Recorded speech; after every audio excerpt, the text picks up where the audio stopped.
Welcome back for another episode from the Motion Report, this time out of Spa-Francorchamps. And as you can see, it's beautiful weather out here. It's about 25 degrees. And today I would like to share an important rumor that will become news very, very soon. First, let us enjoy the atmosphere first. It's about 25 degrees.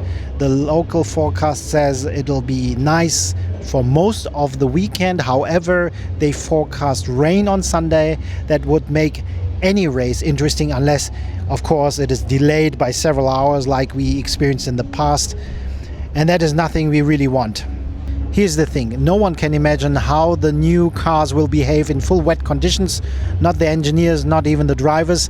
Only a few drivers, in fact, have any wet running at all in these cars. Barcelona at the start of the year, and according to Max Verstappen, who was one of the few drivers, the running was inconclusive, not enough lap times, and it was just not enough data.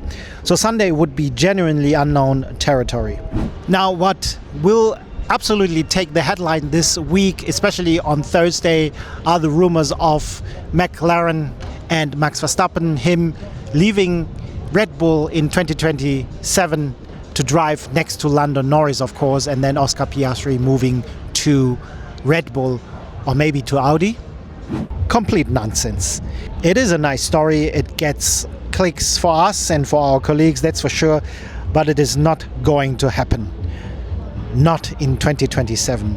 Most likely Max stays with Red Bull for 2027, or, and this is what I personally think, he takes a sabbatical for a year and joins McLaren in 2028, rejoining forces with his old race engineer Gianpiero Lambiase. But what do you think? Please leave your comments below. The second rumor came out of nowhere, and it shows the level of desperation from some media outlets, or simply have nothing else to do. According to some of my media colleagues, Oliver Bearman is leaving Haas, possibly for Red Bull, in case Max, of course, is going to leave for McLaren. Look, I understand the logic behind it. Bearman is stuck at a team that does not seem to have higher ambitions right now than being proud of being the smallest team on the grid. The strong start to the season has given way to the usual pattern, losing out to strengthening competition this year, that is Racing Bulls foremost and Alpine.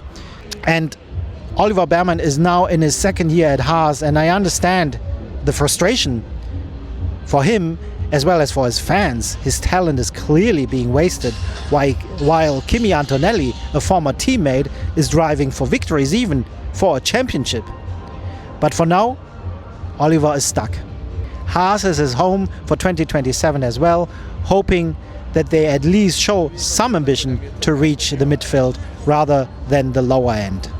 And finally, let's come to the rumors that will become news very soon, as many journalists have already prepared their official statements. It may not be so strong for fans, but it is a strong story for Formula One in general, and for Stefano Domenicali in particular, and for FIA. We are all preparing for the season finally. We are all preparing for the season final, not at Abu Dhabi, wait, but at Portimao in Portugal. Exactly on the same day, the day Abu Dhabi is supposed to be happening. But according to our sources, it's not going to happen under these current geostrategic and geopolitical circumstances. Portimao hosted a race already in 2021 during the COVID pandemic, so they are well prepared as well as ready to take on this kind of new challenge. F1 needs 21 races to fulfill its commercial obligations to the television rights holders. So far, no other Arabian Grand Prix will take place this year. However, what we hear, Baku is not under threat, at least not yet. For more information on the Belgian Grand Prix, watch our preview video link on screen and in the description below. A lot of new videos are coming up, for example, Jobs in F1, episode 2, and we have a very interesting episode on how Formula One drivers travel or fly in style. Please like and subscribe, and thank you for watching.